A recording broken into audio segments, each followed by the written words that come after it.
Answer the following questions about your children when they were kids. Was born with the most hair?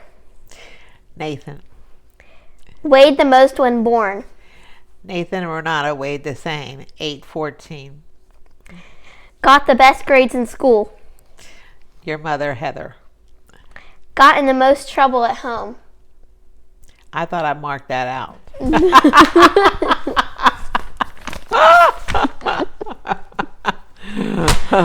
Just answer. Just answer.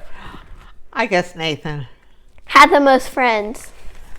I marked a lot of those out. These are good questions, though. Had the most friends? I don't know. Okay. The most athletic? Nathan. Was the funniest? Your mother. Talked the most? Krista. Was the neatest? Sonia. Was the messiest? Renata. Slept in the latest?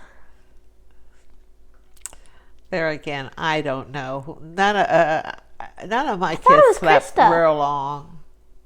They really weren't. They were early risers. Nobody slept until 12 o'clock and so forth like some kids do. Woke up the earliest? There again, they all had to be up because we all had to get out of the house at the same time. Helped with the chores the most? I don't know. I guess your mother. Who watched BoobTube the most? Nobody. No one. Who was the most artistic? I had that all marked off. Who was the most artistic? That was not marked off. Krista. Who was the most accident prone? Krista. How did you like to celebrate your kids' birthdays? We just basically had a cake and a favored meal, and that was it. Which birthday cake that you made did you think turned out the best? She is doing the ones I had marked off. I didn't have a favorite. In one word, describe Sonia.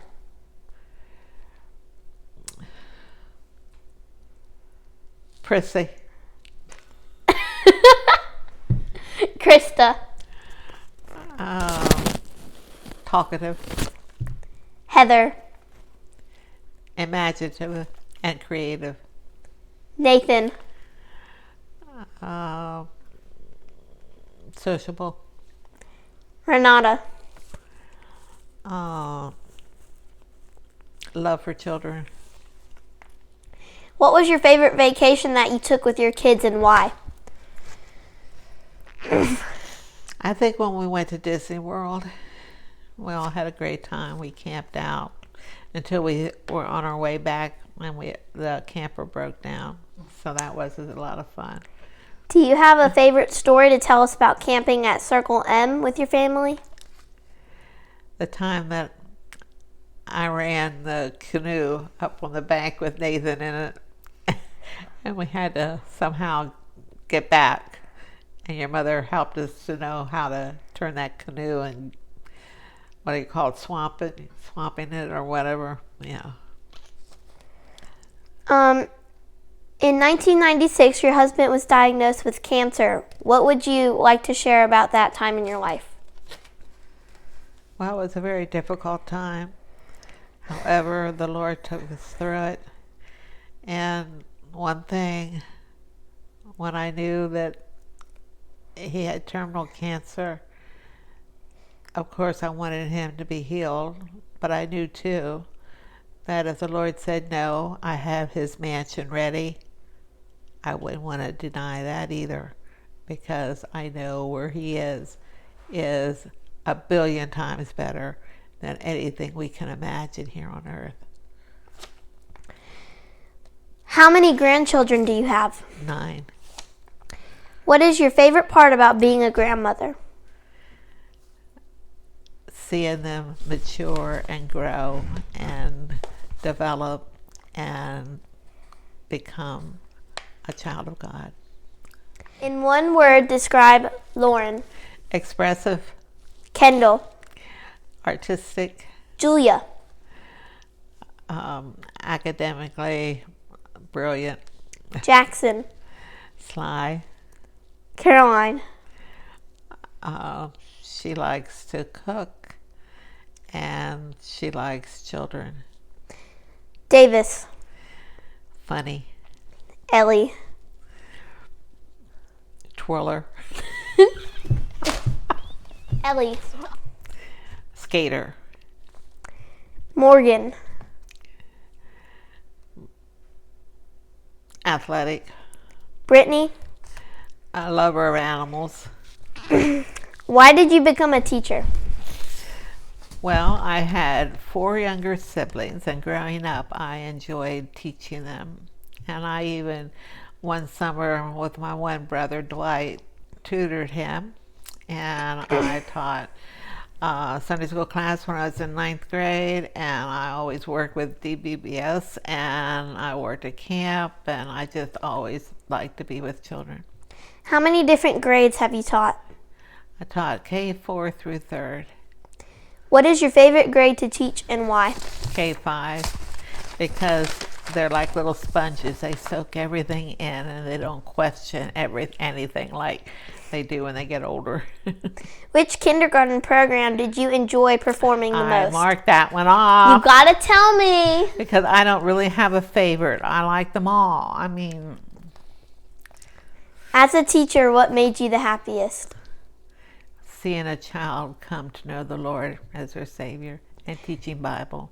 What was the hardest part about being a teacher? The hardest part was dealing with parents. What? Like, what do you mean by that? What do I mean like that? Because parents do not want to see their child as they really are, and they think that their child is right no matter what, and they think there's always an excuse of why, or somebody did something to cause their child to react the way they did. I thought it'd be like punishing them because, No. you love them so much. And parents don't back you up either. What do you miss the most about teaching? I miss being with the children and seeing them, the little light bulbs come on in their heads when they learn to read and learn to do numbers and all those kind of things. Who is your best friend now? Sue. What is your favorite hymn? I serve a risen Savior. How many Bible verses do you think you have memorized? Well, over 100. What is your favorite holiday and how do you like to celebrate it? Christmas. Name 5 Christmas traditions that you had for your family. Well, I like to bake cookies. And this past year we had 15 people trying to make sand tarts. That was a lot of people in my small little house. And I like to have, of course, all the Christmas decorations and have Christmas dinner. But we don't do that as often now because everybody has their own family where they celebrate. And I like to go caroling. And I always like to go to some kind of special Christmas program too. What is the best place you've ever traveled? I think probably Russia. Can you share 3 memorable stories about your trip to Russia? Well, we basically went to orphanages where children, for one reason or another, one orphanage housed children who had TB. And some of them had been there since they were like 7 and 8, and they were now teenagers, and they probably would not get out until they were like 18. And then we went to one that was called the Baby House, and they had all infants there.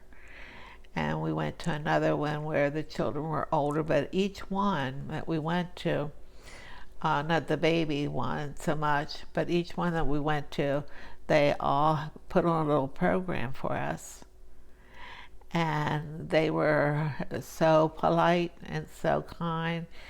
And we always gave them the gospel, the wordless book. I don't know if you're familiar with that or not, but we always gave them the wordless book and went through the colors. And then we always gave them one, and we had little treats for them. And the TB orphanage that we went to, we had combs, and the girls just loved when we gave them a comb because they didn't have their own combs. And we sat there and we combed their hair and styled their hair, and that was a treat. And and one boy was following around because he wanted a pen of his own. So we gave out ballpoint pens, and they were all, that was the hardest one to leave, because when we got on our bus to leave, these teenage kids ran after us, and they were crying. They would love to have gone with us, and it was really sad to leave them like that, knowing that they really had very little hope of being free to have a life of their own. It was hard. What lesson do you hope that you have taught your children and grandchildren? I hope that they all know that knowing the Lord and having a relationship with Him is the most important thing in their life. Well, that's it for the season finale of Life Stories with Nana, and I hope you enjoyed it. What did you find the most challenging about being a new mom?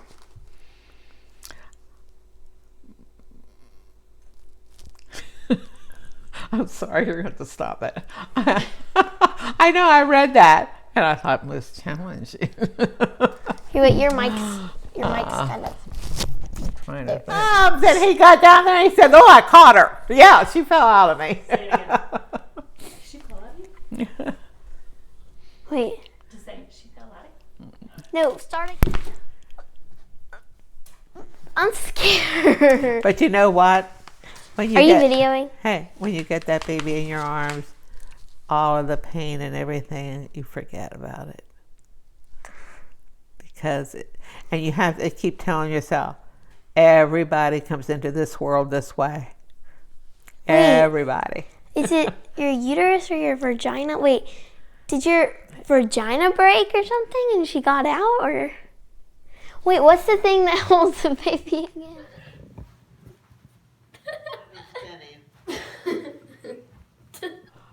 Are you videoing me? Yes, you are! Stop! Yes! So my little restaurant. Come on, Strawberry. Say something else. Cut! All right.